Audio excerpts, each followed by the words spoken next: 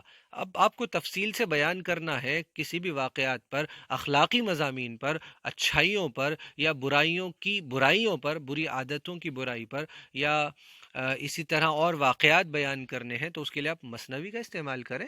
مثنوی ہمارے پاس موجود ہے، اسی لیے الطاف حسین حالی نے مثنوی کی خوب تعریف کی ہے کہ اس سے کام لیا جا سکتا ہے، اس سے اخلاق کی تعلیم لوگوں کو دی جا سکتی ہے، اس سے اچھے اچھے واقعات سنا کر، شعر و شاعری کے اندر واقعات سنا کر لوگوں کے حوصلے کو ابھارا جا سکتا ہے، لوگوں کے اندر ہمت پیدا کی جا سکتی ہے کہ دیکھو کیسے حاتم طائی، یا دیکھو کیسے یہ شخص تکلیفوں سے ٹکراتا چلا گیا، تکلیفوں کے سامنے اس نے گھٹنے نہیں ٹیک دیے، پریشانی آفتوں کے سامنے ہار نہیں مان لی، ڈپریشن کا شکار ہو کر ہمت توڑ توڑ کر جو ہے وہ منہ پھیر کر واپس نہیں چلا گیا، نہیں بلکہ اس نے جو ہے قدم آگے بڑھاتا گیا اور فتح کی، اور ساری مہمات کو، ساری پہیلیوں کو سلجھاتا گیا، بڑی بڑی مشکلیں اس کے لیے آسان ہو گئیں جب اس نے ہمت کر لی، ارادہ کر لیا۔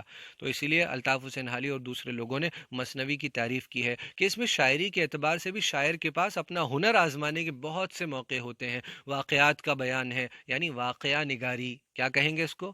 واقعہ نگاری، واقعات کا بیان کرو۔ آپ دیکھیے کلاس میں 10 بچے ہوں، 10 بچوں سے آپ 10 بچوں کو ایک ہی واقعہ سنائیے اور پھر ان سے کہیے کہ اپنے اپنے الفاظ میں اب اس قصے کو آپ بیان کرو، دیکھو اس میں کوئی ایسا ہوگا جو بہت اچھے سے اس واقعے کو پیش کرے گا، اور کوئی ایسا ہوگا کہ اس واقعے کی مٹی خراب کر دے گا، جو بات جب بتانی ہے تب بتانے کے بجائے کہانی کا مزہ خراب کر دے گا۔ پتہ چلا کہ یہ صلاحیت سنانے والے کی ہے، ایک ہی قصہ اگر الگ الگ لوگ بھی بیان کریں تو اس میں کیا ہو سکتا ہے، ہاں مزہ الگ ہوگا ہر کسی کا، ہر کوئی اپنی صلاحیت کے اعتبار سے اسی قصے میں زیادہ ہنر کے ساتھ پیش کرے گا، زیادہ دلچسپی پیدا کر دے گا، سننے والوں کے دلوں میں زیادہ اثر پیدا کر دے گا۔ غم کا بیان کرے گا تو ایسا بیان کرے گا کہ سامنے والوں کے دل رنجیدہ ہو جائیں، ہاں خوشی کا بیان کرے گا تو ایسا کہ ہر کوئی خوش ہو جائے، یہ ہے بات۔ تو واقعہ نگاری کا موقع ہے، اور کس کا موقع ہے مثنوی کے اندر؟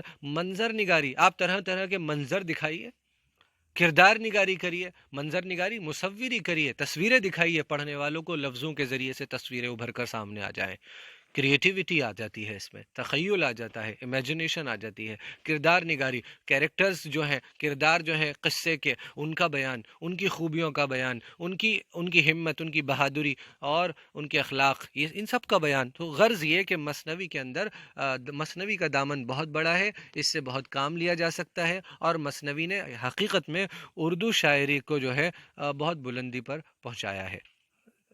امید کرتا ہوں آپ کو یہ سمجھ میں آیا ہوگا، شکریہ۔